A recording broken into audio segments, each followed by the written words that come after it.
Hello, everyone. Hello. Hola. Greetings to all. Greetings to Dzień Brad dobry. and Derek. Thank you for joining me on this live stream. Thanks for those watching. Thanks for those tuning in live, tuning in on demand, tuning in via podcast audio. You're all cool. On Earth. Or Yes. wherever you're from, intergalactically. Intergalactic planetary. Planetary. Damn. Galactic. Copyright claim. Damn it. Yeah. We were so good, we just nailed it. Right away. Yeah. Exactly The algorithm like that guy. couldn't discern if that was the actual song or not. I mean, we don't know. Well, speaking of copious amounts of drugs. No, just kidding. Yay. Yeah, we are talking, for better or for worse, we are talking about Alice in Wonderland, the animated classic from 1951. Wait, you guys watched Disney the animated animated. one? Ha! Just kidding. It's because of the anniversary. Yeah. 75 years. Yeah, man. 75 years. That's I have Now a wild. long time.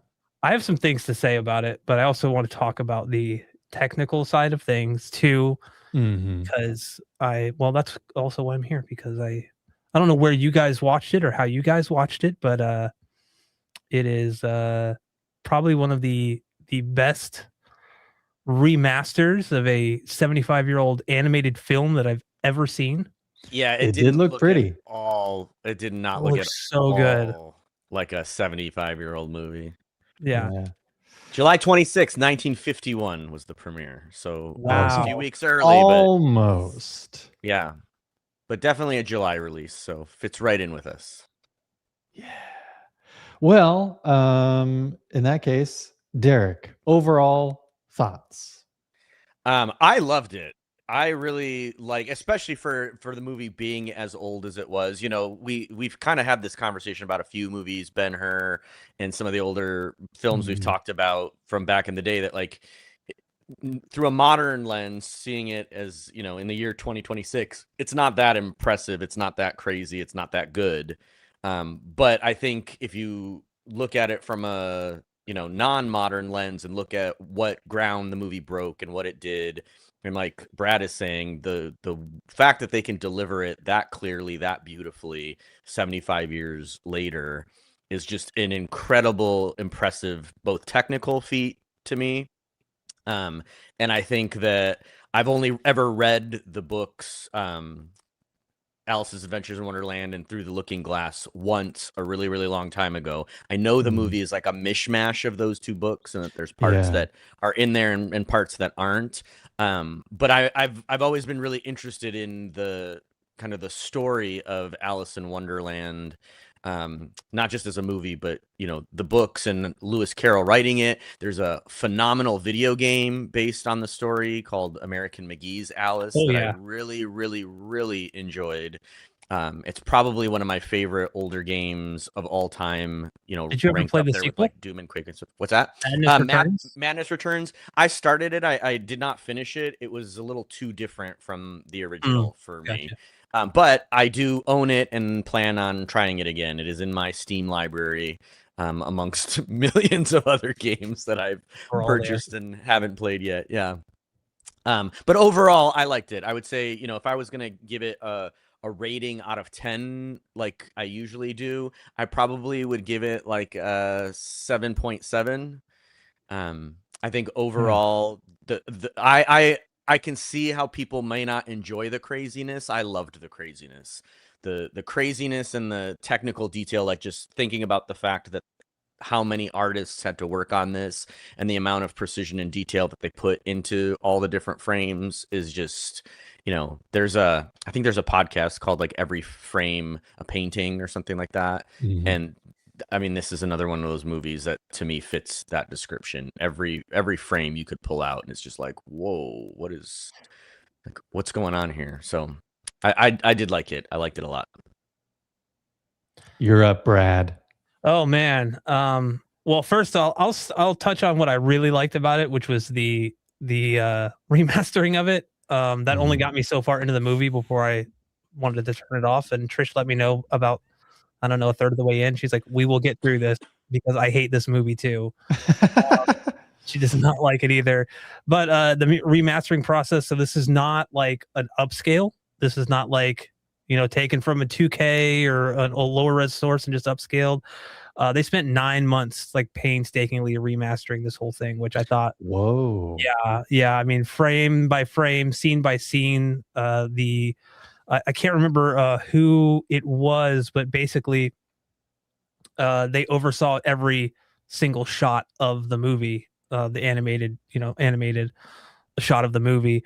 The original negatives, which they went back to the. I did research on this for this, by the way, because I was so taken aback by the remastering process. So they used notes down. So if I keep looking down, that's why.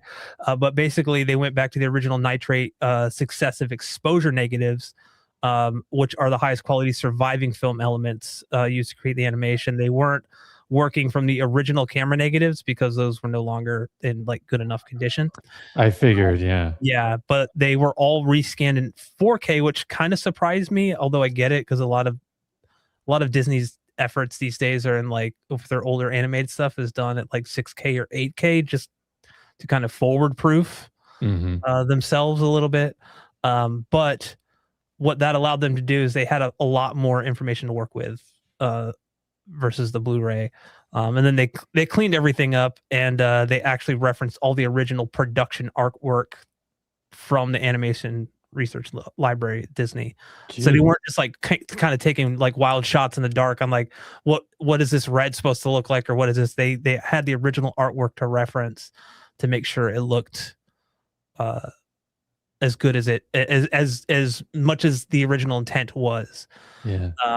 So yeah, I mean, honestly, like Derek said, it was like looking at I would say it was watching like a moving painting most of the time.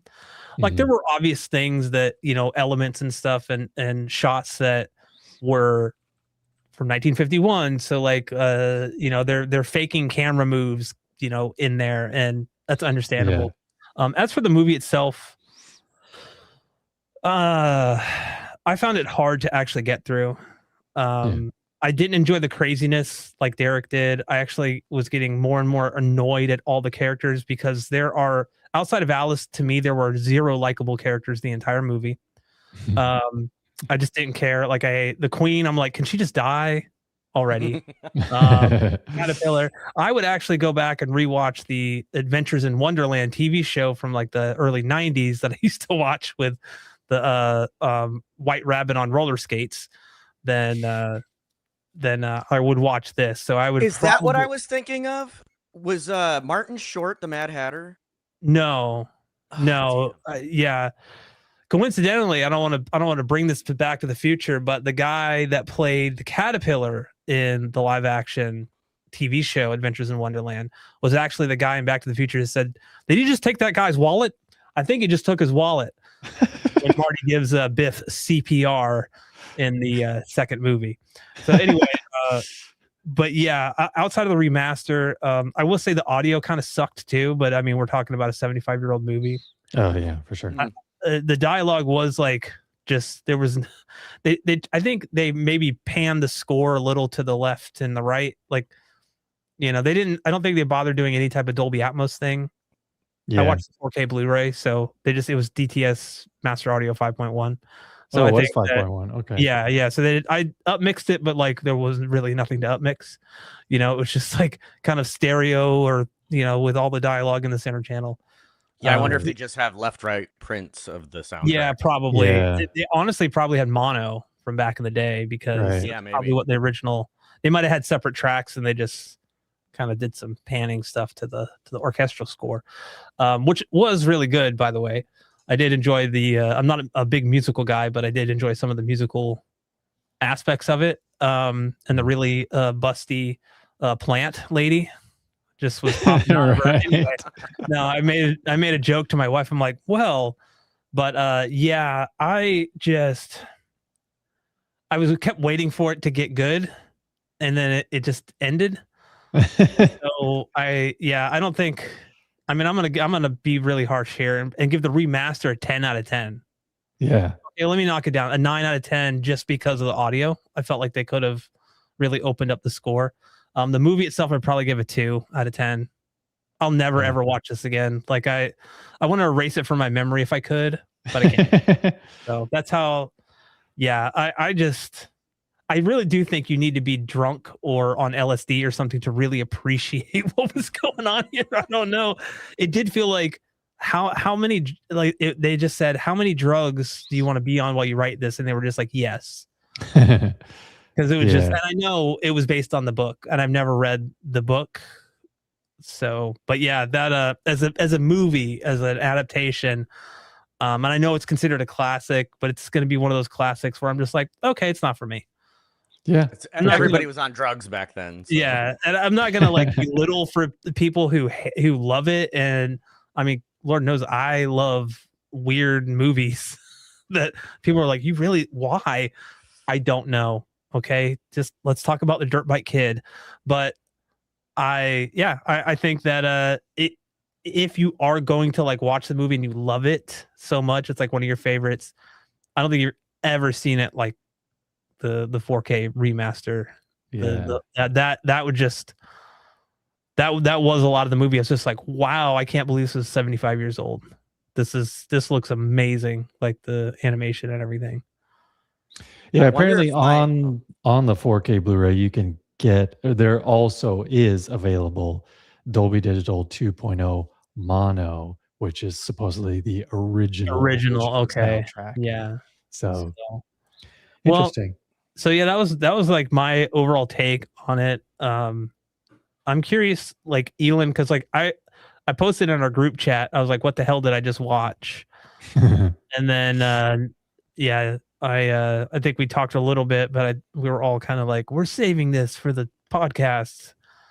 So what did you think about it? Because I know, did you watch? Okay, I want to ask this first, and apologies if I'm like, I'm taking over, guys. Did you watch it alone or did you watch it with your kids? I watched it alone. Okay. I in fact, because we got rid of Disney Plus quite a while ago, so I actually had to rent it from Fandango at home. Okay. Because I don't personally own it. But I mean, I don't know, maybe not because it's going to be something that I, watch on an annual basis or anything, but I'm contemplating, after your description of all the stuff that went through in the remaster, I might want to pick this up on 4K Blu-ray just to have that, as part of, a piece of history, really. Because yeah, it really sounds like they went the extra mile just to get this particular version out there, which is great. I wish every studio had enough money to put into re-releases and remasters and that kind of stuff. But yeah, I'd say overall 3 out of 4 Ninja Turtles. Okay. Yeah, because it's got a special place in my heart because I've seen it several times over the years. And yes, I have watched it with my kids in the past. And I don't know, not only, yes, it's super weird and it can be very frustrating to just have absolute nonsense happening at all times. Nothing really makes sense. But I mean, the songs in particular are very memorable to me. I can sing like the very first song that Alice sings when she's in the tree and singing to her cat. Like I just automatically started singing along because those songs are embedded in my brain, because I've seen it that many times over the years. So yeah, it's not necessarily because it's an excellent movie. I mean, it's super weird. but yeah, it's, music has a special place in my heart just in general. So the fact that it definitely has some very memorable songs makes it stick with me, and bumps it up a little bit more than if it was just some random 1950s animated movie that had no songs or just wasn't that good or whatever. So but yeah, several quotes from it are very also embedded in my brain. So that's really the only reason I'm giving it a decent score, is because it's been around for a long time, and it is definitely part of my childhood and adulthood. So that's my story. I'm sticking to it. So you rented it through Fandango, and Yeah. when you watch it, like, was it just in like standard like 1080p? No, it was 4K.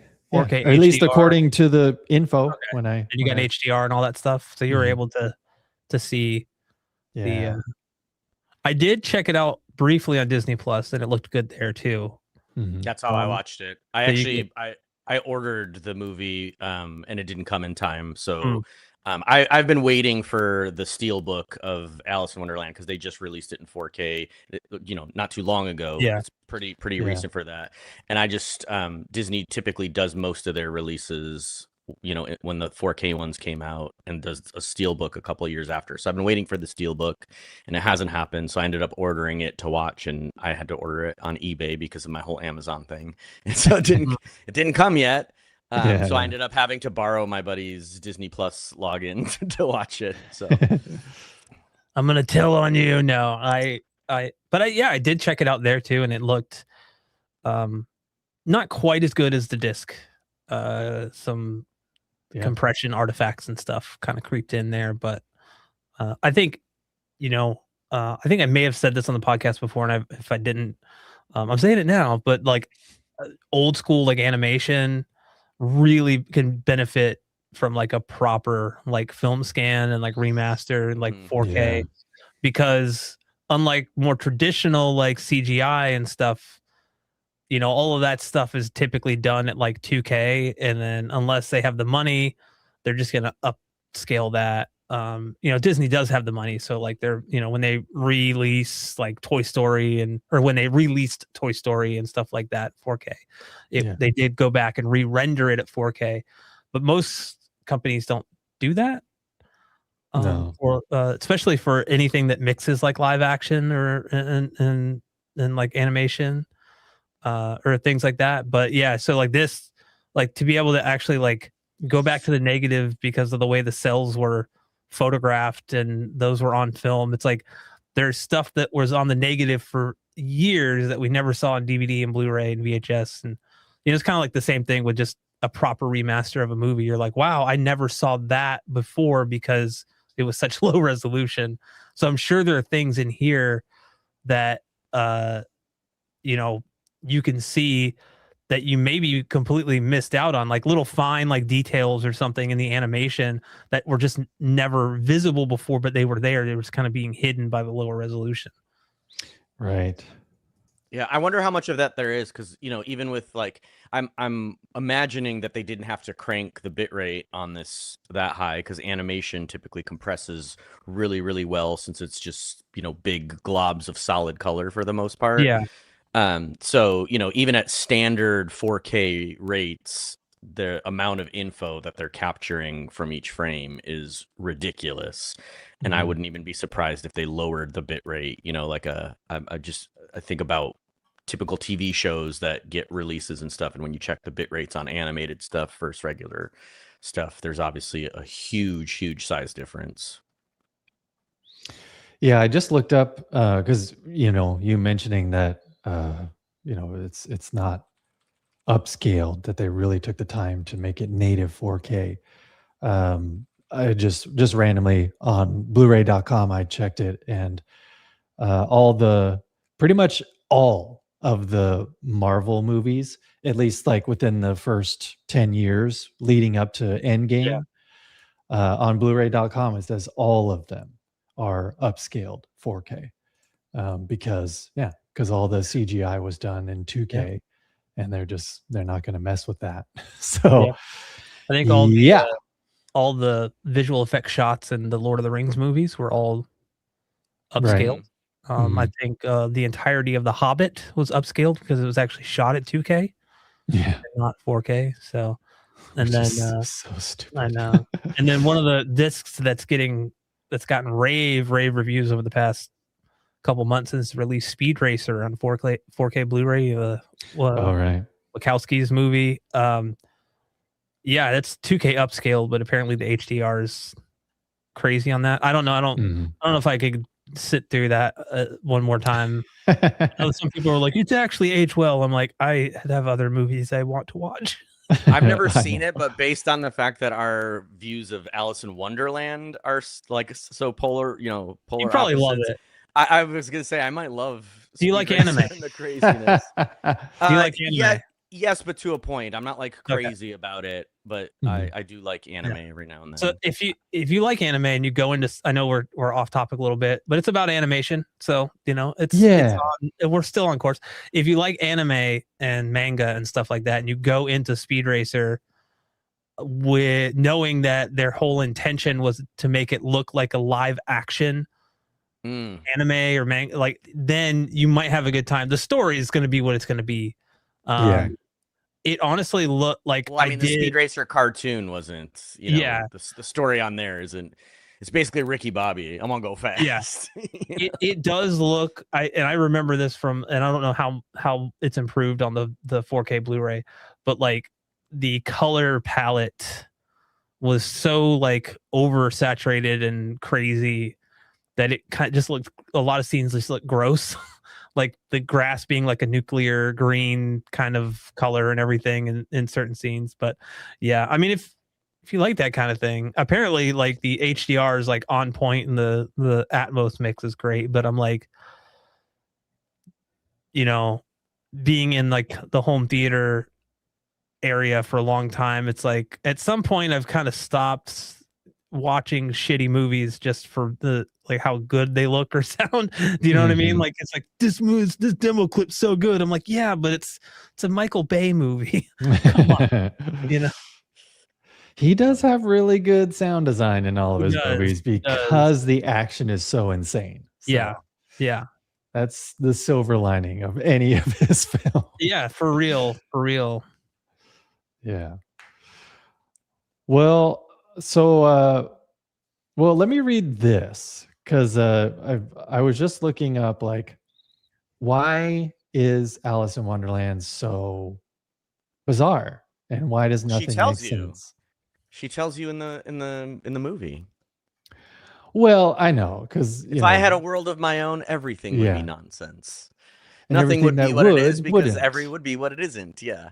And contrary wise, what it is wouldn't be, and what it wouldn't be, it would. You see, read what you were going to read, but I actually know the answer to this based on the story, the original story, why Lewis Carroll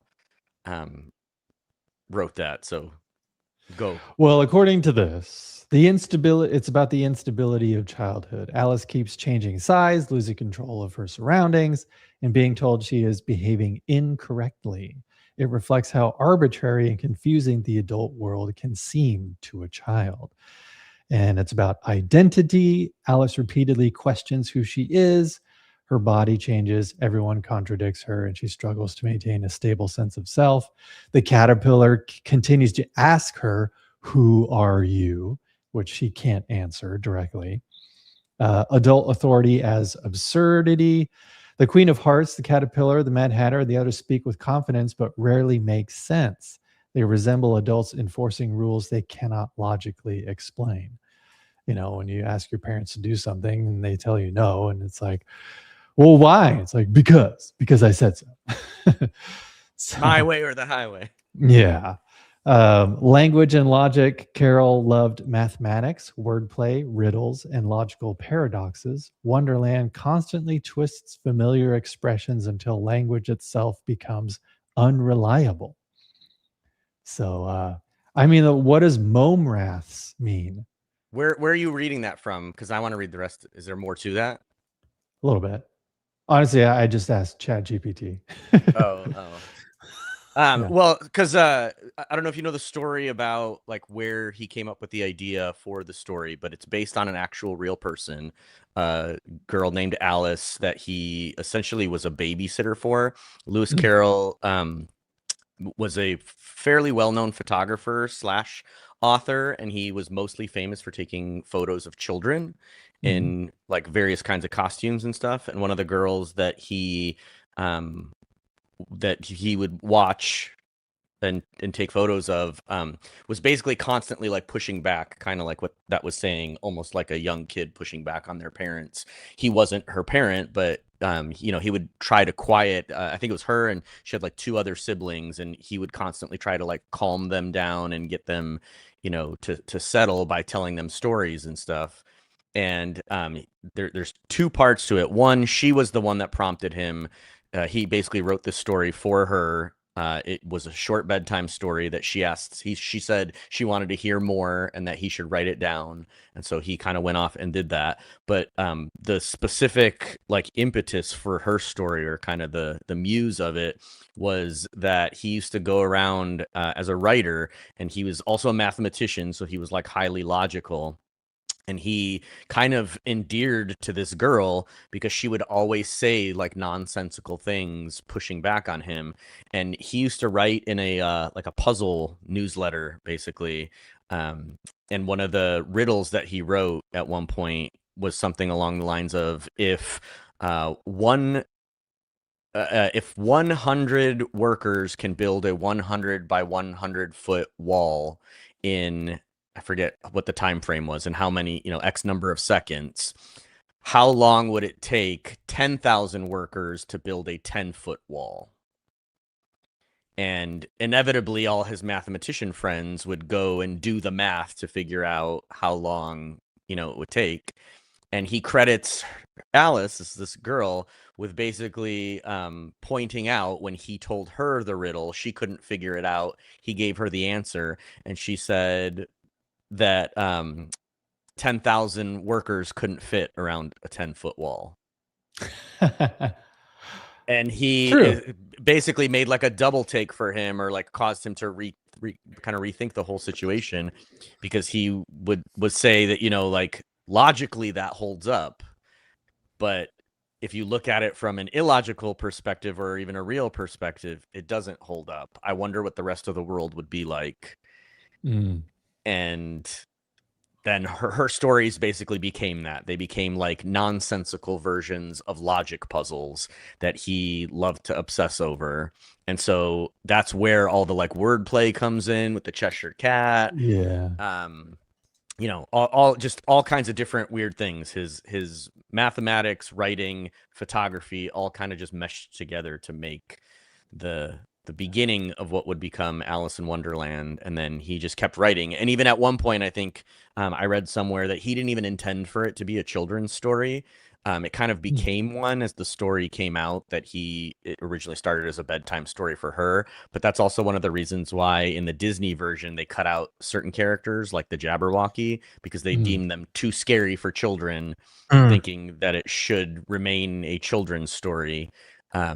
But he's got so many like existential and, just weird kind of thought experiments in the story that that's actually probably my favorite thing about the movie, is I think that it carries those weird, nonsensical paradigms and visualizes them just in an incredibly, incredibly cool way.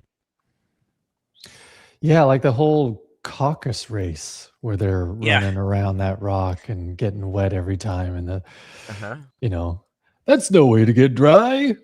You gotta keep running, because and what lesson, like, what's the moral of that story? Yeah, because I've always thought that like everything is tied to symbolism, but it can be, I guess, but also not really, because it's meant to just be nonsensical.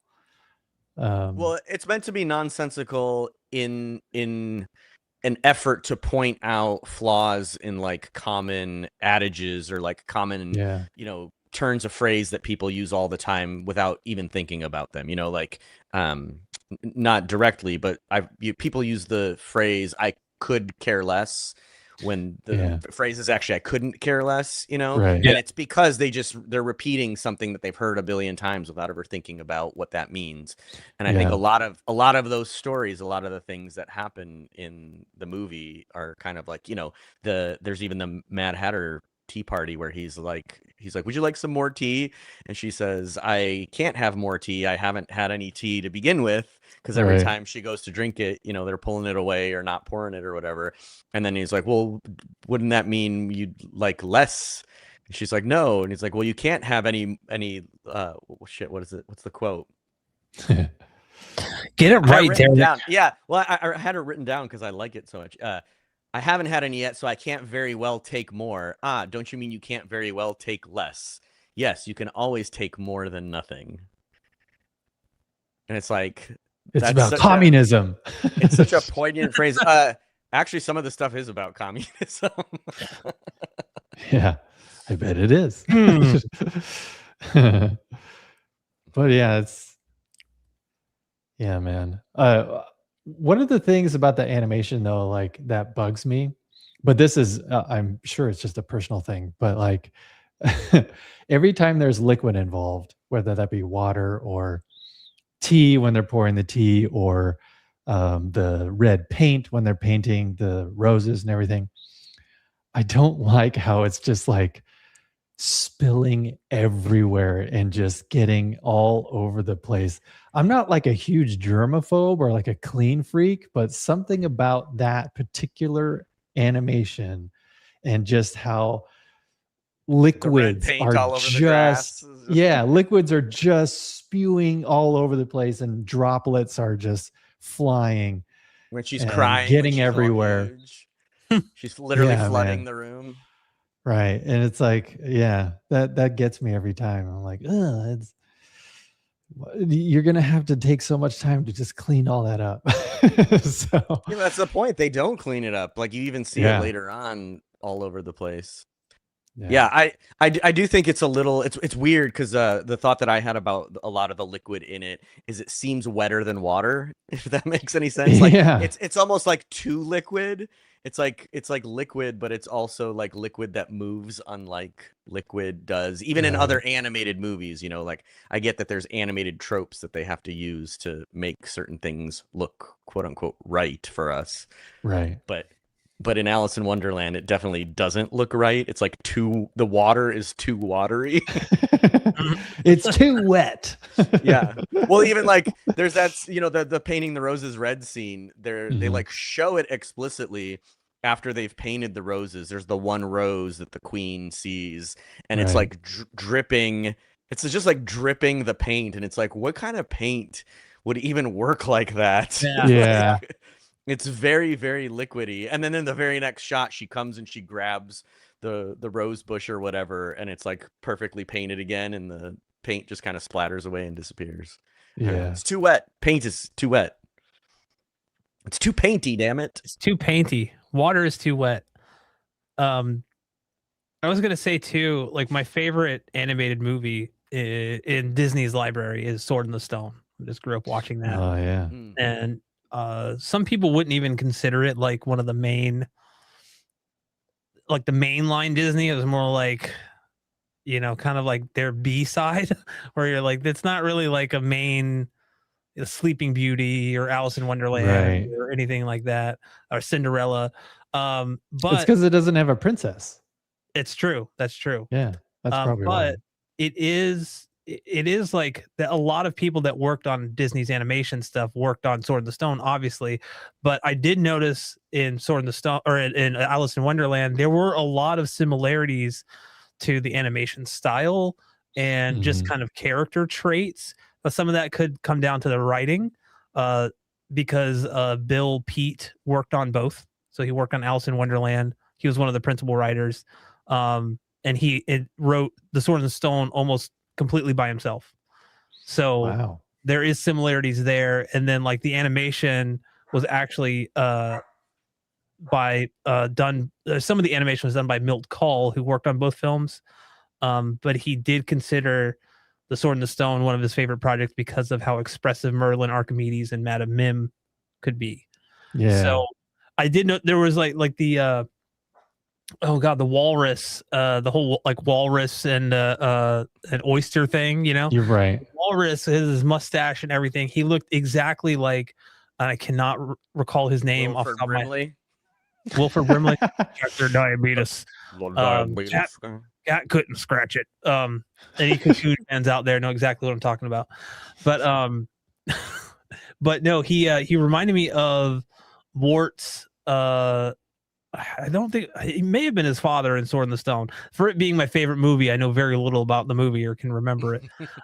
But Wart, who was like the central character of the movie, young Squire Wart, was the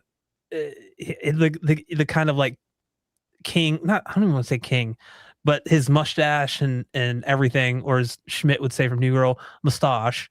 His mustache looked identical. His face looked identical. He just wasn't a walrus in Sword in the Stone. Yeah. Like I even want to say, kind of sounded like the same voice actor, but I could be wrong. I didn't compare them, or I didn't look and see if the same voice actor played the same person. But there were very many similarities to Sword in the Stone that I found. They might have even used the same animation cells. I don't know that for certain, but like I know that there are Disney movies like Robin Hood is one of them that they've reused cells from other older Disney movies. Yeah. Jungle Book and Robin Hood, I think. Exactly. Moments. Yeah. Well, I also thought, like, how many different ways can you draw a mustache, right? Like on a kind of big burly character. Yeah. There's one kind of central mustache, it's going to look good on animation. So I just was like, that's probably what it was, That's funny. I was actually surprised how many of the voice actors I recognize. Like, and it was completely like subconscious. The walrus actually was a good example, because as soon as I heard his voice, I was like, I turned to my wife and I'm like, wait, that's the dog in 101 Dalmatians, General. And I was like, 15 spotted puddles, all balderdash. And I was like, that's it. That's the guy. And then I recognized the caterpillar is the guy from Sound of Music, Max. And then, there's the typical Disney guys. Edwin was in Mary Poppins and some of those other, Gnome Mobile and that kind of stuff. Wait, was it Gnome Mobile? My God. Yeah, just some of those the other Disney movies that came out around that same time or whatever. And I was surprised how many of them I recognized just based on their voices. Who's the other one? The Queen of Hearts. She's in Cinderella. Wait, Sleeping Beauty, not Cinderella. Flora, Fauna, the three godmothers. That's Sleeping Beauty. Right. Yeah, she's either Flora or Fauna. I don't remember which names, but I know their voice. I've heard that voice so many times that it just like immediately registers with me. Well, and of course, the Cheshire Cat is the Winnie the Pooh guy. Yep. Yeah. Yep. What does cabbages and kings mean? Cabbages and kings. Yeah, it's in the song that the walrus sings. Calloo Calais, no work today. We're cabbages and kings. What does that mean? Is that just more nonsense? Probably. I know that Mad Hatter riddle doesn't have an answer. How is a raven like a writing desk? Right. Like he never intended that doesn't have an answer. Yeah. And like multiple people have come and gone and said, but Lewis Carroll was like pretty explicit in his journals that there is no answer. It's a nonsensical riddle that was meant to stop right before the answer. Oh, come on. There's an answer for everything, right? Come on. Yeah. I do wonder though, because I mentioned that video game, American McGee's Alice, and that game takes the lens. Have you ever played it, Elin? No. Are you familiar with it at all? No. Okay, so this is going to trip you up on your next viewing of this movie if you do have future viewings of it. Yeah. That game takes the idea of, the basic premise of Alice in Wonderland is that instead of just her being, in a rabbit hole or, going down a rabbit hole and this stuff kind of like actually happening to her, she's in a mental institution. Her parents were murdered, and that's why at the beginning of the movie she's just with her sister and no other adults. Mm. And that just before that, her sister has to commit her because she can't care for her, and Alice keeps having these weird manic panic crazy just outbursts or whatever, so she takes her to the mental institution, and all of the characters that are in the movie are mental patients that Alice runs into, Oh. and that the Queen of Hearts is like the chief nurse or whatever in this mental facility. So like Tweedledee and Tweedledum are crazy twins. The walrus is whoever, some like serial killer or whatever that's just like out of it. Yeah. And it kind of like I started trying to figure out as I was watching the movie like who the different characters could potentially be. And it's wild. If you watch it, it's pretty wild, because the White Rabbit in that context kind of serves as like her trying to find her way back to sanity, and yeah. all this other stuff, taking her off the course. So anyway, thoughts, go. What's it called again? The game? American McGee's Alice. American McGee was a level designer at id Software on the original Doom, or actually Doom 2. He made some of the like more famous levels from that game, and people thought he was just really going to blow up, and a studio paid him a bunch of money to make that game, and then it didn't sell. It sold decently, but it wasn't like the next Doom or anything like that.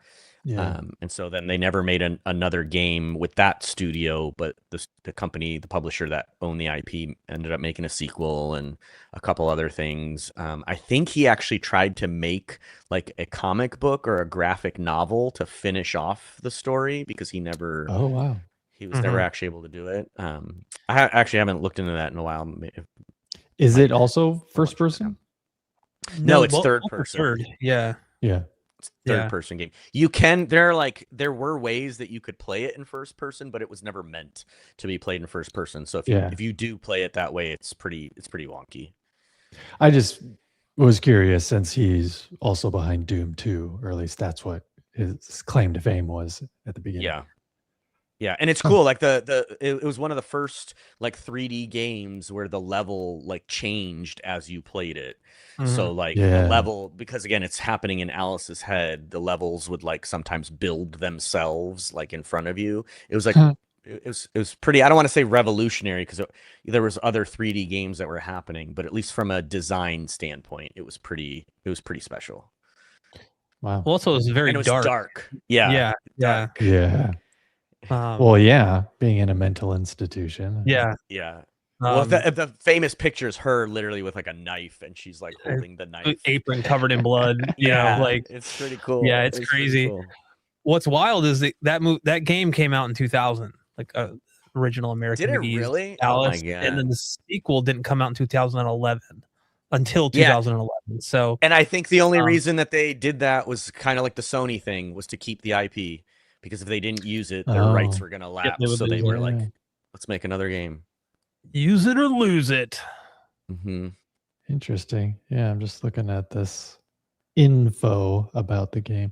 But 2000 though. Holy cow. Yeah. 26 years ago now, which is crazy to think. Yeah. I remember playing this. I believe it was on, I think I had it on PC, because I had to have had it on PC. I think it only came out on PC. I don't think it was available for a console until much later. Actually, when they released Madness Returns, it was bundled with the full original game. Yeah, because it says here the platforms, available platforms is PC, Xbox 360, and PlayStation 3.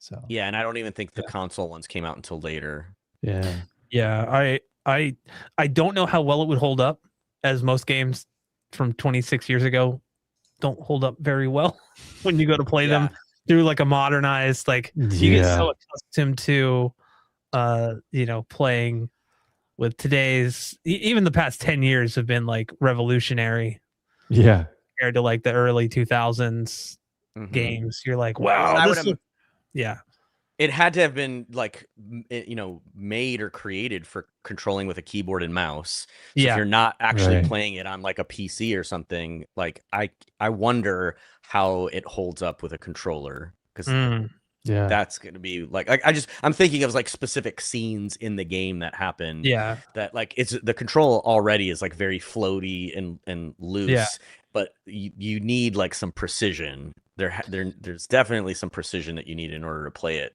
Yeah, I'm sure, it's been out so long, and like I know it is a popular game still. Like people still talk about it as we are now. So I'm sure there's some type of mod community that, because of the age of the engine and everything, like it's probably pretty easy to mod it. I would imagine. I'm not a modder, so I don't It was know. a Quake 3 game. Yeah, Quake 3 so engine, I think. I mean, you can mod anything these days, apparently. Anything. I know. Have you played GoldenEye from the N64 recently? Yeah. Yeah. I actually beat the whole game. I forced myself to play it start to finish. Whoa. Why would you do that to yourself? Hard. When you have to the take amount of wall humping is ridiculous. Was it Natalia who you have to escort out? I never finished the game because of that stupid escort mission, and I'm, you know what? I'm still bitter about it. I'm still. I cheesed it. I got her, and not even intentionally, but it was like the best thing that happened in the level. She got stuck on a door. So she just stayed in the same spot. So I just kind of like moved around, killed as many of the guys as I could. And then basically when you force the door open and closed again, she could get free. But you could always trap her behind like the corner of the door to get her to stay in whatever spot you wanted. I totally cheesed it. The escort missions are such a like one of my like pet peeves. Like it's such a trope, a video game trope is like there's the let's get you really powerful and then take away all your stuff for a little while. So you have to, and I'm like, nobody enjoys this. Stop doing it. You're like, hey, we're gonna make you super powerful. Now we're gonna put you in a situation where you don't have anything but a paperclip or something, and you're like, what the hell am I supposed to do? I don't like it. Or forced stealth in certain games where I'm just like, that's not stealth driven. I'm like, can we not do this? This game was not built for this. Yeah, if it's not built for it, that's definitely not good. The only escort missions that I can actually remember enjoying were from BioShock Infinite. Because like the character is invincible, so they can't die. Right. And they're helping you. They like toss you weapons and ammo and stuff like that. Is that an escort mission because it's the entire game pretty much? Or is that like the focal point of the, like she was the like oh my god, what's her name? Not Elizabeth. Yeah, it is Elizabeth. Book or catch, and throws him a coin, like yeah, no, I would agree. There's just so many where it's just like, I think that's more of like a sidekick thing. Yeah, probably. The ones where like they're just so stupid, and you're like, you just ran in front of my gun. Like what are you doing? Those kind of things where you're like, can we not do this? I literally can't even think of a good escort mission because I was even thinking about like had a lot of played it. And that kind of I was thinking of like Half-Life 2 with Alex, but even then that goes more in like the sidekick territory. Rather than like escort missions. Let's see what the interwebs have to say. What does the interwebs have to? We're off on a tangent now. I know. Here, well, while you look that up, Duppy says, I wish to use your platform to inform your viewers that the entire brilliant stop motion Alice by Jan Svankmajer is available for free on YouTube. So what? Well, all right. I am not familiar, so I might need to look this up. You should. I also want to give Duppy a shout out. He is a man of his word. He did in fact send me a Blu-ray copy of Moonlight, so I hope to watch that sometime soon and do a little breakdown of it. Thanks, Duppy. We missed Pride Month, but I think that's okay. Good films transcend individual months. Yeah. Although I haven't seen it, so I shouldn't say. I don't know if it's a good movie to me yet. Well, it is. Well, an Oscar winner. Yeah, and speaking of receiving free movies in the mail, don't forget to sign up for our newsletter because you'll get a free movie if you're one of our paid subscribers we pick one every time we do after the credits, and when people don't respond, they stack up. So Yeah. So if you become a $5 pledge member now, you'll get like 6 movies. Just kidding. Whoa, 6? That's a lot. That's how many have stacked. I mean, up. if 6 people didn't claim them, but last week's claimed theirs. Yeah. So Yeah. I wish you guys would stop sending me movies. I'm sick of just. I'm kidding. I'm kidding. I all the haven't received movies. anything. Nobody sends me you anything. know who keeps sending me movies? Criterion, just all the time. I mean, Well, I'm you paying do- for them. you They're do- sending Yeah, them to you me do all the purchase time. them, so that's What? yeah. It's not fair. Yeah. I'd like to have just Why do they keep doing that? a couple $100 to throw around on Wes Anderson movies that I'd never watch again. But everybody. They'd probably sit there in the wrapper. No. See, the problem is Actually, it is. It is still in the wrapper because I've told Elon I was going to do an unboxing of it, and I'm going to. I want to do an unboxing of that full set. yeah, do it because I have so many movies that are still in the shrink wrap, not because I hate them or I just bought them on a whim and they've just sat there. Like I had to stop doing that. I used to be really bad with games too, and now with Steam, it's even worse. It's so bad. It's the so digital easy. version of that. Like Assassin's Creed Resynced came out, Black Flag Resynced, and I'm like so wanting to play that, but I'm like I have such a back catalog, but I keep looking at it and I'm like maybe I've already played this, but I play it again before I finish Pragmata. I don't know. I have a problem. What does resynced mean? It's like the remaster. They called it Resynced or whatever. Apparently, they took all the like shitty Animus parts out of the game, which very few people liked, including myself, and just made it more and updated the graphics, obviously, and that's mechanics and stuff. So, right. Yeah, I don't know. It's probably not. I probably won't get it for a while, but I still want it. Doesn't matter. Doesn't mean I don't want it. Okay, this is hilarious. We are Reddit apparently. The Right in the microphone. Sorry, guys. Which game has the best escort missions? Out of the list, BioShock Infinite is basically entirely an escort mission. Yeah, and they managed to not make it suck at all. So I don't think that counts. And the next comment after that is definitely not GoldenEye. Natalia can fuck right off. Priest and Morrowind. I didn't play Morrowind, so I don't know that one. Death Stranding. Is that the one you said? No, but there are some escort missions in there that that aren't so bad. Like I didn't have a huge problem with those. It was just more. Yeah. And sometimes it's just whenever the escort is just dumb as rocks. It's like, but that's most games. I feel like but that's like most common games with an escort sense. Mission. Be like a normal person wouldn't be doing what you're doing, so stop it. Yeah, I mean, in Death Stranding, you pretty much carry them as an escort. Like you carry them on your back. Like you're not actually like they're not fighting alongside you, but like you can't get them hurt. Like if you fall over and they break their neck, it's mission over. Like it's probably one of the least annoying escort missions I would say were Death Stranding 1 and 2. Yeah. And I feel like most of these that people are saying are the good ones are like Last of Us. That is also a game where it's like that's a sidekick, not it's not an escort mission if the whole game is that. So hard to say that. Hey, people don't even understand what POV means anymore, let alone what an escort mission is. Okay. Oh, yeah. Good Lord. Yeah. I think TikTok and stupidity have basically killed that. Oh, Portal, where you have to escort the companion cube. Oh, right. I guess that one counts a little bit. That's funny. But yeah, shameless plug. Once Derek gets around to unboxing the Wes Anderson collection from Criterion, it is going to be exclusive for our $5 pledge tier members on our Substack. So hiddenmovieclub.substack.com. Join that $5 pledge tier, and you will eventually see Derek's unboxing of the Wes Anderson collection from Criterion. There you go.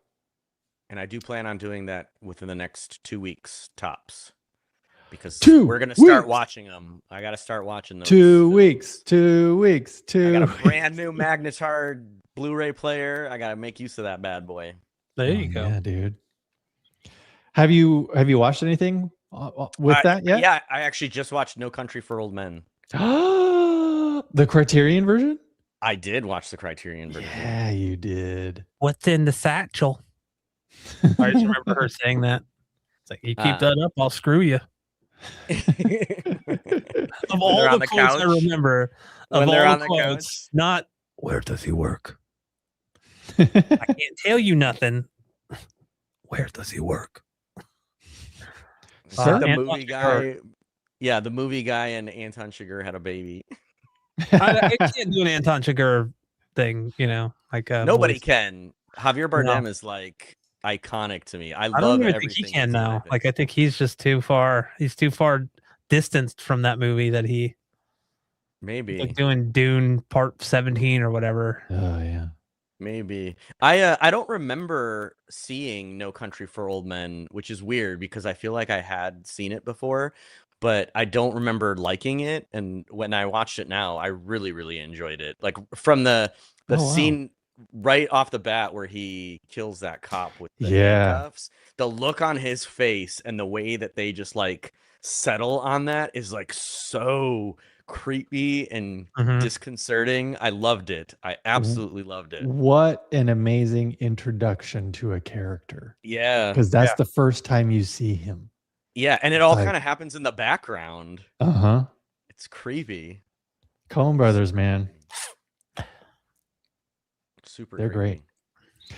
great. Kind of, I mean, I guess this kind of goes with it kind of goes with the tangent that we're currently on about like remastering and, new soundtracks, whatever. What do you think about if a studio put forth the effort and the money to completely remaster it, not just upscale the audio to Atmos or whatever, but like had sound designers involved to completely remaster and recreate some sound design for an older movie. Case in point, over the weekend, I watched Glory, that 1980s Civil War. Yes. Denzel Washington, Morgan Freeman. It's a great movie. But the soundtrack is definitely very 80s. Because it's a war movie. So you've got cannon fire, you've got explosions in the sand when they're running across the beach, whatever. And there's another, like forest battle that happens as well, this wood splintering, all kinds of stuff. I mean, it definitely does the job, but I feel like if a complete remaster were done, it would feel even more intense and that much more immersive. I mean, like if like some anniversary re-release of Glory came out where they did that, where they completely redid the soundtrack and the sound design and upscale it to Atmos, but still offered the original soundtrack as like another track you could listen to, would you be okay with that? Like, or is that just like George Lucas in it? I think it's a slippery slope. I don't think there's like a. I mean, I have my opinions about that. You're skirting, or you're kind of going into revisionist territory with redoing or replacing anything that wasn't there to begin with. James Cameron is kind of a big proponent of doing that now with his movies and using AI to make it look like it was shot on modern or try to make it look like it was shot on modern cameras and kind of getting rid of all the grain and just making things look weird and unnatural when I was like, it looked fine before, Yeah. But so like, I don't know, like I don't care that they do it. I just it's kind of like for years, and still now you have to resort to other measures to get the original Star Wars trilogy like like molested Blemished. or whatever. Yeah, Yeah. No, molested is a better word. Unmolested. Like you have to get, like you have to, you know, download it through various sources, and because it's not available in like a high quality version anymore. And it's like, I don't mind that they go through and make all these changes, and it would be cool to have both. Yeah. If they could give us the option of both, that would be great, because then you like give me the choice. Don't force something on me that I don't want. Yeah. If you're like, okay, you can have, you know, this updated Star Wars movie, but you can also have the old one, like where you can just choose whichever Right. one you want. And the old one, we've rescanned it 4K and, you know, all that stuff. Derek just pieced Sorry. out. No, I was saying peace to Cinco Oh, because he said bye. oh, you know what? I have you guys full screen, so I don't. Oh, Yeah, that's my peace to Cinco. gotcha. I thought you were trying to cue like a on screen emoji thing or something. Wasn't that Evie Mux that would do that? I Yeah. thumbs Just up and it was by like, accident. Yeah. yep. No, I but do yeah, want to jump on what you were saying though, Brad, because I actually think Alice in Wonderland is a good example of a good remaster with Yeah. regards to what you're saying, Elon. I would not have minded if they had modernized the sound and been able to clean up the sound in Alice in Wonderland and do Mhm. something special with it, with the caveat that number one, I do think, like what you're saying, you have to have the original as an option. And in fact, I Yes. think the original should be the primary option. I Yep. think that if Mhm. they give you the movie, you watch the movie the way it was released. Because even, you know, we were watching those Soderbergh movies, and even in Aaron Brockovich in the commentary at one point, he talks about how, you know, there's some decisions that they were thinking about that now in hindsight he would have changed, but you don't get do-overs. And I very Yeah. much feel that way about those types of movies. You don't get do-overs. However, that being said, the reason why I take issue with stuff like Cameron's, and I love James Cameron. He's probably my favorite director, if not one of the top five, you know, definitely in my top five, top three Mhm. kind of thing. But I first glance or first pick, he's my number one, just, you know, right off the top of my head. My Mhm. issue with that is that the AI stuff adds things that weren't there originally.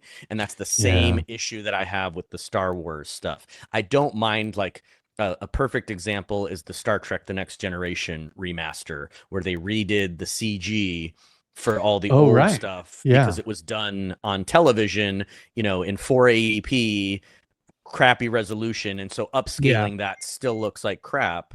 So Mhm. redoing that with the, you know, again, like what they did with Alice in Wonderland, where they looked at the concept artwork that informed those original 3D designs. And now we have the technology to actually accurately portray the concept artwork. Go for it. I'm all about that, as long as the intent stays true to who, you know, who created that, or what the vision was when it was created. Because I unfortunately don't think it's fair, might not be the right word, but I don't think that it's the fault of the filmmakers when technology isn't good enough to capture their vision, Right. and there's not really like a better way to do it at the time. You know, we've watched a couple movies that are older that I've been impressed at how much they've been able to accomplish with a, you know, story that is just Inner Space. That's a great example of that. Like, Yeah. if Inner Space could be made a little bit better, I guess, by modern effects supervised by the people that did it, without adding things that weren't in the movie or changing the story. You know, I think that's like my issue with Right. the Star Wars stuff, is changing Yeah. it so that the Greedo scene in the bar, that I don't like those types of changes. I don't like changes Yes. that substantially impact the way the film, you know, was released. I don't like censorship of stuff. I don't like, you know, changes that happen as a result of somebody looking at it and being like, oh, well, I feel like I would have done that differently now that I'm older or whatever. But you didn't. The point is, you didn't do it differently. You did it that way. So unless it's like just refining that initial vision, I'm not for remastering or changing that stuff. But to your point, Glory, if they did a release like that in Glory and they were able to use higher quality sound effects, or a more accurate score that didn't sound like it was a MIDI keyboard playing, go for it. Like that's fine, because you're keeping the intent or the vision of what the film was supposed to be. Yeah, because most of the time I'm against remastering when it comes to the visuals. Like if you're trying to take away the film grain, it's like, no, man, if it's filmed on film, just keep it that way. Like keep the grain in, keep the look the same. But then how do you feel about Cameron? Because Cameron, like James Cameron in Terminator specifically, says that the reason that they denoised Terminator was because he didn't have a choice. If he had filmed Terminator with all the modern technology that we have now, it wouldn't have grain. He wouldn't have wanted grain. It wasn't like a conscious choice that he was like, oh, I'm gonna do this on film so that it has grain in it. Some people do that, that it is an artistic choice sometimes, but is removing grain from a film that the director didn't, that was their only choice at the time. Is that changing it in a material way for you that, is better, or is that worse, even if it was their director's vision in that case? I mean, back when the first Terminator came out in the 80s, did he have that foresight that cameras would eventually be all digital? Probably not. No, so I doubt it. Definitely not. So like with him going back and having this revisionist mindset where it's like, I never wanted to have this particular look because I never wanted grain. It's like, no, man, you did not predict the rise in technology to eventually have everything become digital and have I don't think that's what he means, clean. though. I don't think that's what he means. I think it's more along the lines of like when even photographers, when you try taking photos of things in the dark, like you will get grain. You have to use high ISOs. You're going to get, but that's a limitation of film, not necessarily like a choice that you're making. So I don't necessarily think that he needed to foresee that, but a photographer who has to shoot in the dark is going to tell you like, yeah, it sucks because your photo, your video or photos or whatever are going to be grainy if you're shooting in the dark. Yeah. Would I prefer not to have that? Yeah, of course. You want to have as perfect of an image as you have captured without any kind of technical limits imposed on you based on the technology or the capture device that you're using. So I don't think it's that he foresaw that cameras one day would be clear and digital. It's just that as he was filming, I would assume that he might have been like, man, this sucks. I'm trying to get this cool shot and it's going to be grainy as fuck and I don't like it. I think that's more of the angle I'm taking. I don't mean the revisionist, like, I'm coming back and being like, oh, I predicted that 40 years from now we would have digital cameras, because even digital cameras still can have grain in dark scenes and stuff like that. Digital noise, right. Yeah, they're not perfect, but if you could remove that even digital noise, would you? Well, I think so there's a lot of like moving parts with that. There's two versions of James Cameron. There's the James Cameron then and the James Cameron now. Yeah. He may have decided that preference somewhere in between. He may have decided that preference back then. We don't know. We just have to take his word for it. But then also it is a stylistic choice, and it was a stylistic choice back then because he didn't really have any other options. So there was a limitation there that. Well, is that a choice then? If he didn't have any other options, then you don't have a choice. What are your other options? Not make the movie. Yeah. So he didn't have a choice. Movie, so he didn't have a choice, and now he does. But the problem becomes, this is something that I disagree with James Cameron on. He makes movies for himself and himself only, and he doesn't really give a fuck about the audience. He doesn't. He doesn't. He just, you can tell that from the way he talks. His movies, he's had so many like massive hits that he can basically do whatever he wants, and it's going to be huge. The problem is we still watch. We fell in love with Terminator 2 or Terminator or True Lies the way it was, not the way he wanted it. It's just the way it was due to all the limitations. I mean, all the great movies from all throughout history all had limitations to deal with. And should we go back and if the directors were still alive and they say, oh, you know, I want to colorize all my films, are we okay colorizing a black and white movie? That's kind of like that's a great example though. Exact That's same, but it's like, do we want that? And I'm like, I don't want it. I want the original, like how you originally shot it, even though now you decided you want it in color.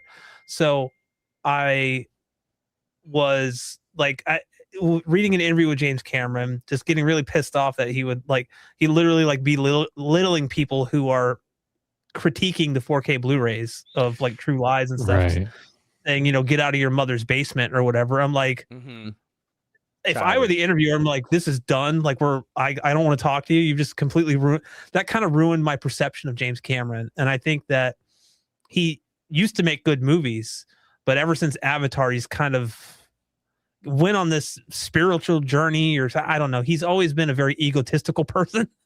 You could tell that from interviews, but it's on a different level now. But I don't know that, like, just because now we have the technology that we could go, oh, I don't want grain in my movie, even though it might look like garbage, because much of Aliens has massive issues because of the whole way it was done, grain removal wise.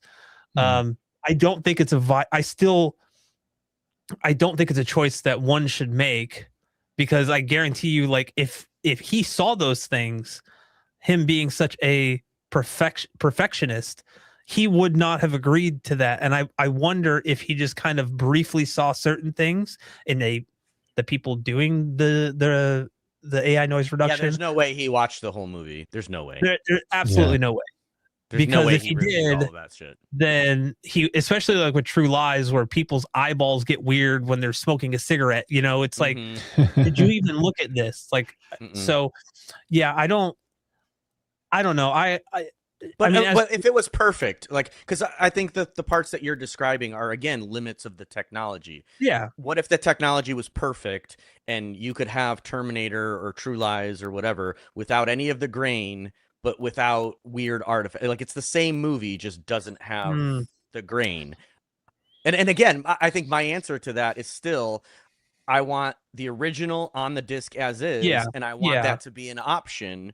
Because to me, I think I might enjoy a clearer picture. Like, for some movies, the grain does stylistically fit. It makes it feel rougher. It makes it feel more alive, more dynamic for me. But in other movies, that, especially when there's a lot going on the screen, I can see the benefit of having a nice, clear, sharp picture. And again, I just think Elon, I think you put it best, is it being revisionist, or is it true to the original vision and is just, you know, fixing is not the right word, but maybe overcoming some of the technical limitations of stuff.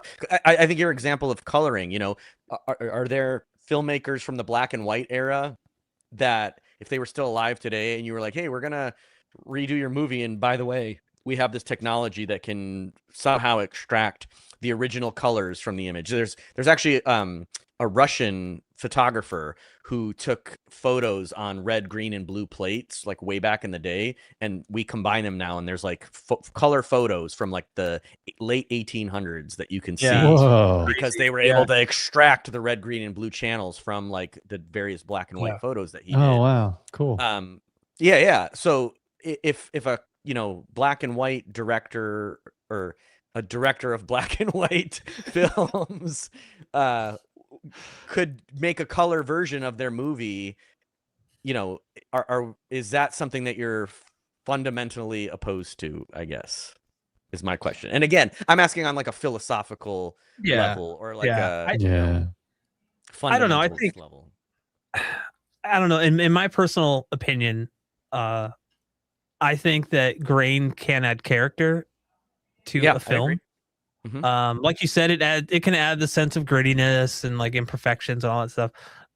On the flip side of that is, like, a grain-free image often can look sterile and lifeless. And that was the main problem I had with Aliens and True Lies, is it kind of sucked all the life out of the image. and it made it look, especially Aliens. And one could argue, okay, Aliens, you're in space, you're on a spaceship, it's a sterile, whatever. Like it's a No, but it feels very artificial. Because it does. I don't have the same feeling watching Aliens as I do watching modern films that don't, that are shot on digital or IMAX or whatever and don't really have that same level of grain. There's not that artificiality like Duppy is saying. I think that's my issue with the Cameron stuff, is it looks fake because it's not done well. Yeah, and then you have things like, more modern films that are like pretty much low budget that have all this character, like Obsession, like we were talking about like a couple weeks ago on text. It's like the way it was shot, like it was shot like a weird aspect ratio, like 1:7 to 1 or something, like it was square.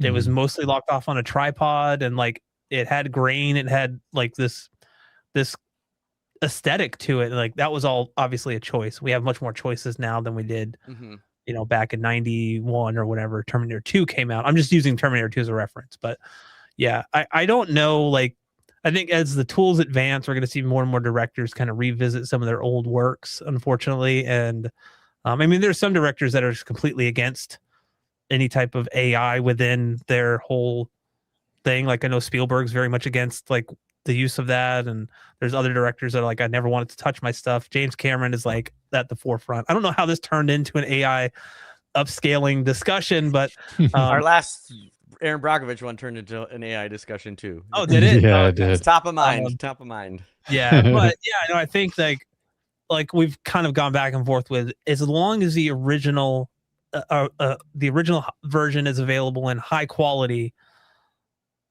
there's not really anything to complain about.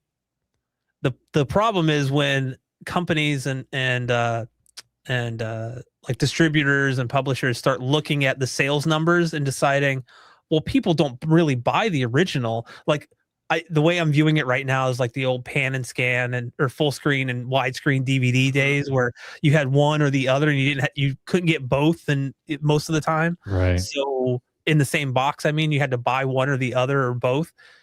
I'm looking at it like that. So if they're like, well, nobody's buying the original version, so this is all people want. And because that's all people want, they just start not even bothering with the original versions anymore. And I'm talking like, not immediate, but like 5-10 years down the road, maybe. But yeah. It's and even, I mean, physical media is, it hurts me to say, but is dying a little bit because people aren't buying it as much anymore. So my concern is when you do stuff like the Cameron releases of True Lies and Aliens and even The Abyss, even though that one's like a little bit better, I think, it's still, their plan is to not, they're not making new versions of the old discs anymore. This is the version that is going to be made going forward. If there's ever 8K TV everywhere and they release 8K versions of films, that's the basis of it. And that's my problem is, yes, the older versions are still technically available now because they physically exist. But what happens from a historical context or even a preservationist context when those go away, as case in point, Star Wars, you have to have fan edits that, restore what was essentially lost because like you're saying, the publisher, the producer, the director, whoever made these changes, and then now that's the baseline for every release that has come afterwards. There's really no way to watch those original versions anymore, at least not the way that they were intended, because even the fan edits try to capture as close as possible to it by grabbing from all these various different sources, but it's really it ends up looking just like it sounds. It's a hodgepodge of various different colorings and timings and film sizes, and some were captured from television, some were captured from original 35 millimeter film, some are captured from copies from movie theaters that they found. Like, it's not the same thing as having the original version that was, again, the moment in time that was captured when that movie came out. Yeah. And I'll say one last thing, because I've had this theory for a long time and I want to share it here because it's, again, about James Cameron. Well, he's on everybody's minds. So I have this theory that he developed this grain hate around the time or when they remastered Terminator 2 for 3D. Because when 3D was hitting cinemas like in the early 2000s ish, he brought a release out for Terminator 2 in 3D in the theaters, and you could subsequently, I think it eventually came out on Blu-ray. But one thing that grain does not work well with is 3D. Mm-hmm. So you have to degrain the image, otherwise the whole 3D Any kind of depth. yeah, it's just gonna fall apart. So he they denoised the entire thing, got rid of all the grain. They scrubbed it, like it looked terrible. But he probably liked it because he was like, I don't see any grain. This looks amazing. And then he did the same thing for Titanic 3D. Like he had to completely scrub it.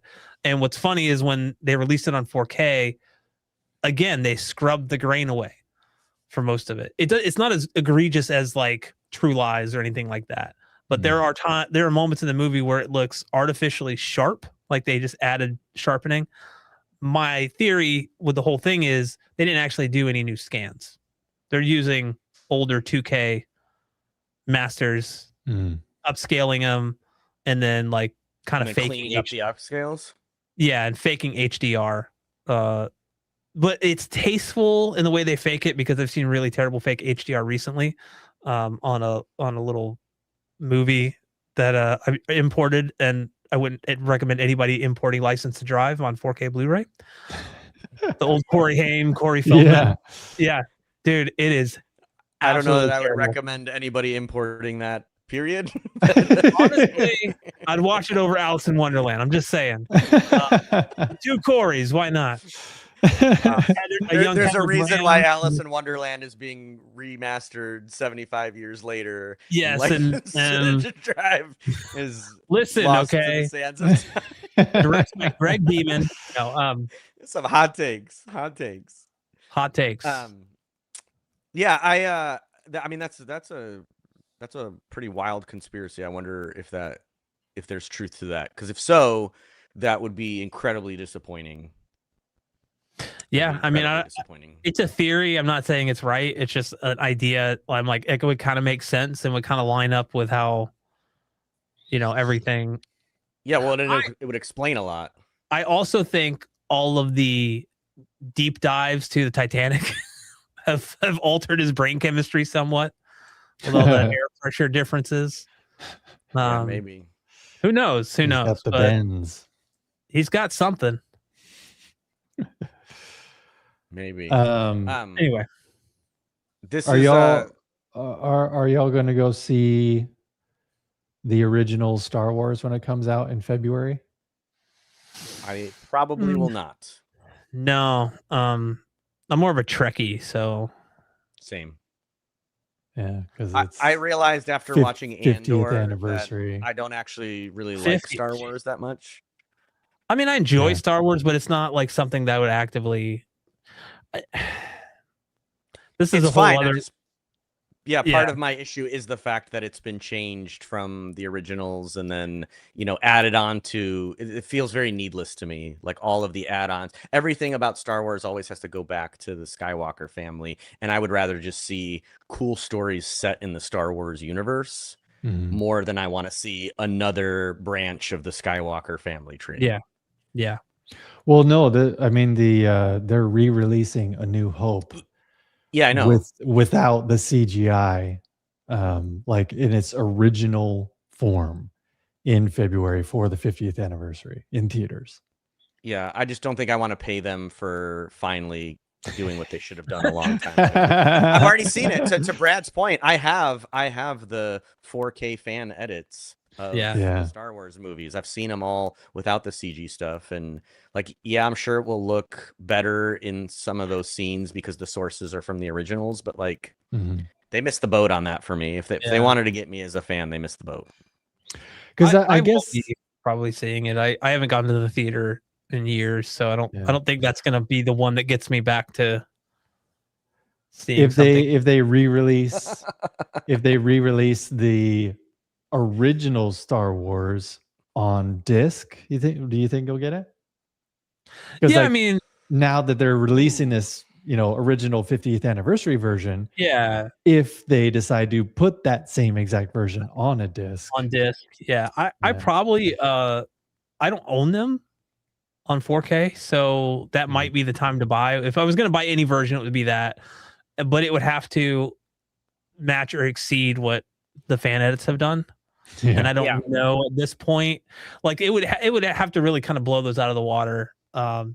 Because honestly, the original trilogy on 4K Blu-ray, as it stands now, has terrible HDR. The remaster looks good, but it's not like the HDR is kind of like, I think most of the movies around 200 nits, like it doesn't really go above that. So even like specular highlights, I'm like, they need a proper HDR grade for me to even like consider it. Mhm. And I know HDR isn't everything. Even if they like, oh, we released it with wide color gamut but not HDR, I'm like, okay, that's fine. Just tell me before I buy it. Right. This is a great question, Elon. This is a really good question, because I am having a bit of a crisis now thinking about that, because I don't own the 4K Star Wars releases. I own the Blu-ray discs of the originals, and I don't really like that they're modified from the original films. Mhm. So it very likely would be that if they did release those on disc, I would probably buy them to replace the discs that I have. Like I have them in steelbook, so I would probably keep the steelbooks and just buy the cheapest version I can to just pop that disc into that case, because that to me is what Star Wars is the original theatrical version. Yeah. So Although the only as far as like revisionist history is concerned, and George Lucas in general, the only thing that I am okay with is the fact that with all the various Star Wars editions that have come out throughout the years, that they have improved the soundtrack specifically. Because the original 1977 Star Wars was mono. And eventually it came out in stereo, and then eventually it came out in 5.1, so those technological advances have definitely helped improve the experience. And so as long as they release it with that original mono track, I'm good. I'm good. Because again, the preservationist in me is worried about losing some of that original. And I think that a lot of the things that Duppy's calling you out on it. The things that I like to see about the historical preservation of movies like that is that it makes new filmmakers, like young people, look at like, especially with the technology that we have now, it makes those big films feel so much more accessible from a creative standpoint. When you look at like, hey, look at how big Star Wars is, and that was done on mono with regular ass microphones, with big recorder boxes, and you can do something similar with better technology that's smaller in your pocket, and make a movie. Like the inspiration that gives people is different from watching something like The Odyssey that's filmed on IMAX cameras and costs billions and billions of dollars to make and produce and distribute. Like, to me, that's a little deflating when I see, although I love Christopher Nolan, I'm going to go see The Odyssey in IMAX on that opening week or whatever. As somebody who likes to make movies or films or video or whatever, that to me makes it feel like it's out of reach. So I like seeing the really simplified stuff like Star Wars, where it's like, hey, they did this in mono. Yeah. Well, it's to capture all the farts, Duppy. The farts. So to piggyback on what Duppy says and call Elon out on his bullshit mono claim. No. So the most common version in the late 70s was mono. That was especially in smaller theaters. Only the big theaters had it, like stereo. They had Dolby Stereo and the 4-channel Matrix. Basically, that's the way George Lucas wanted people to hear it. But it was only in theaters equipped with Dolby Stereo. And then there was a 70 millimeter 6-track magnetic sound version, which is very limited. Maybe like 1 or 2 theaters in the United States at the time. It had a slightly different mix than the stereo and the mono. But the mono, I like, again, like, just look this up on the internet. which I did not use ChatGPT for this, so I did my own research. The mono mix it's not just like a fold down where they just take all the info and just put it into one channel. It's a unique mix for mono. So it was like basically a separate mix from this like stereo. So they created the mono mix instead of just folding it down into like, a single mono channel. So that's interesting. That means that you can kind of leverage mono and because if you think about it, you're taking something that's meant stereo left and right and bringing it down to one. You're definitely going to run into issues with like overcrowding in terms of like sound and stuff. So you might have to bring a sound effect down or bring it up depending on like what's going on. So that's thanks for coming to my Brad talk. I have one more question that's actually kind of related to Alice in Wonderland, because now that I'm thinking about it, so I wonder if my enjoyment of Alice in Wonderland was colored a little bit by the fact that Kelly and I recently watched last week actually The Fall, which is a Dan Gilroy film. Oh, very visually stunning, right? Yeah, well, visually stunning and in some ways kind of nonsensical. It's the story very much, or the movie follows like a Princess Bride kind of thing, where it's somebody telling the story to somebody else, and then you're seeing. So there's like several moments, much like in Princess Bride, where like the Fred Savage or whatever interrupts the story to like ask his grandpa or something when something doesn't make sense. And then you come back to the film and it's like slightly different to fix whatever the question was. The Fall is very similar in that regard. And I wonder if there's other movies like Alice in Wonderland, The Fall, and to a point, maybe Princess Bride, that kind of follow that trope of stories that are being told, and that the product that we're taking, whether it's the Alice in Wonderland book / movie / TV series and everything, The Fall, Princess Bride, are there any other films that take on that trope of we're literally watching a story that's being told to somebody? Spaceballs. No, I have no idea. That's my answer for everything.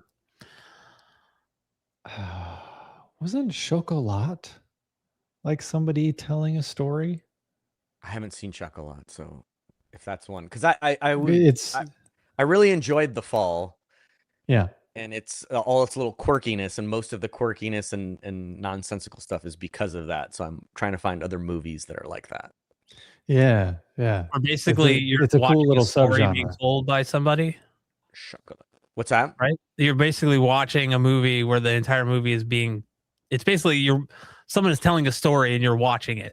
Yeah. Correct. Like including all the narration. Narrating. So like there's one point in The Fall where like or even in Princess Bride again, where Fred Savage's character is like, wait, he did what? Wasn't he like over here? And then it cuts back to the movie and they've changed what you were just watching to fix the issue that was pointed out by somebody. So the narrator is like fixing the story on the fly, and the movie is taking that and working it into the actual film. Technically Goodfellas, it was all of his confession. The entire movie is his confession as he's telling it. Because then it cuts to him and Goodfellas again. Yeah, bro, come on. They made a sequel? What? Oh. What? Okay, thank God. I thought they made a sequel, like a full-on sequel to Goodfellas. American Beauty? Is that another one?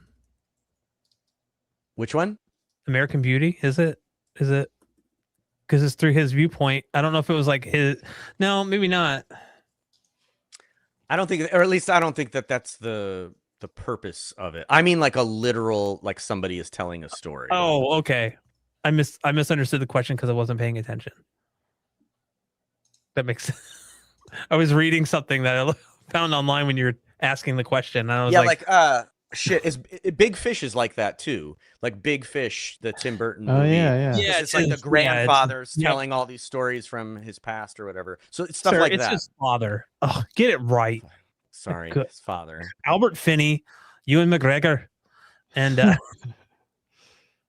Jessica Lange. Lang? Lang? Yeah. Somebody. Lang. From American horror story. What'd you call me? Nothing. I also Don't worry have about it. to make sure. But Wow. I'm highlighting this just so I can copy and paste this. And StreamYard won't let me copy it. Okay. Dang I have it. to type StreamYard- it out. God. Oh, one letter at a time. So So annoying. dumb. No, I want to Well, watch that. That's all I got. I know we once again talked about half of the time about the actual movie we were supposed to talk about, but you know what? Anybody who comes across this podcast, just know that, like, yeah, we've got this thumbnail that obviously shows what film we're going to be talking about for a certain portion of the time, but just know that that's kind of our thing now. We just, hey, if movies don't make you talk about life, what's the point in watching them? yeah. You know? Talking about movies makes you want to talk about We're other talking movies. about the creative process. We're talking about, historical context, Yeah. revisionism, preservation. Like, Yeah. it's related. It's related.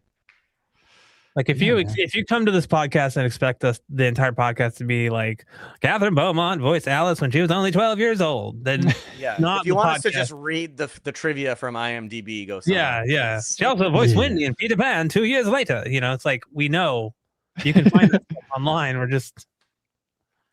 We want to have a discussion about things, and we're not going to agree on everything. And, what? Yeah. Answers. There are going to be movies that I absolutely hate. And Like Alice in Wonderland. Yeah. I'd never seen it. I don't want to see it again. I don't want to see it. I cried. What's the other one that you hated, Brad? There was another movie we watched recently that you hated that Elon and I were a little bit more positive on. Well, no, because at the end of this month, being re-released in theaters is The Fifth Element. And you said you hated it, but was that truthful, or were you just being... It was. Well, I mean, I hated it when I first saw it, but I haven't seen it since. So, okay. I mean, I would be... My wife really enjoys that movie, and so it's something like maybe revisiting it would be, a good idea.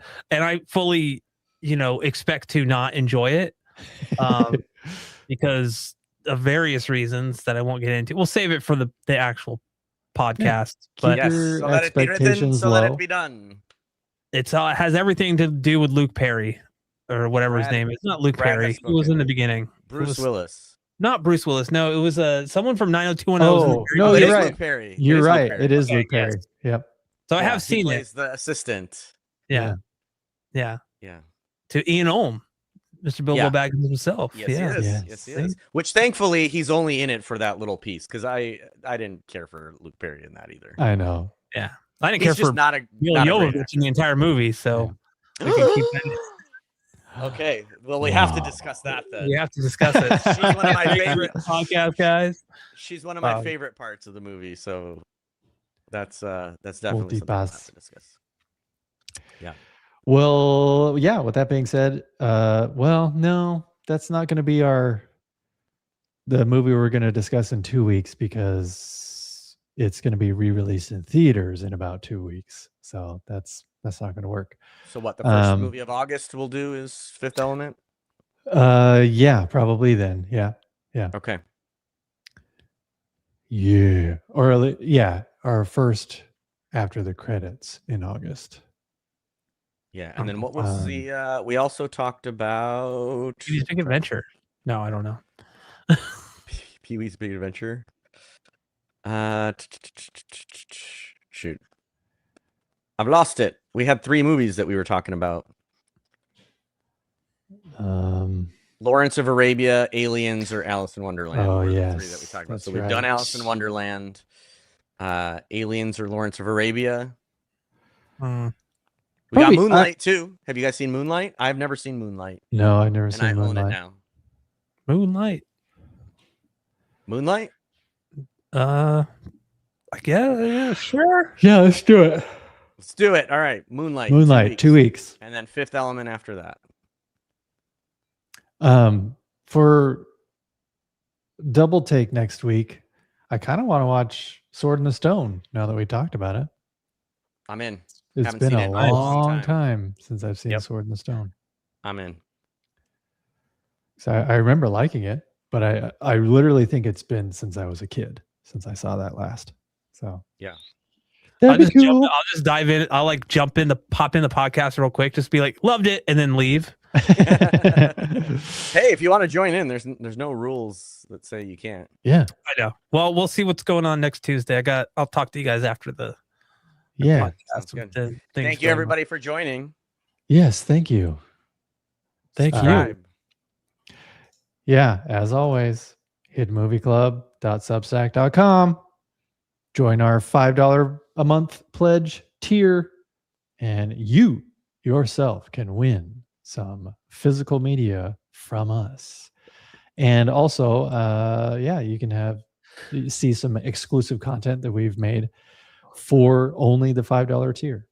We don't have a whole lot yet, but we're working on it, man. It's coming. We got coming. lives, we got jobs. So we're just doing this out of the goodness of our hearts and because we're passionate about it. So, yeah, be cool, be calm, be good people, be kind, and we'll see you next week. Have a good one, everyone. Bye, everybody. great one. HiddenMovieClub.com. Peace. Bye.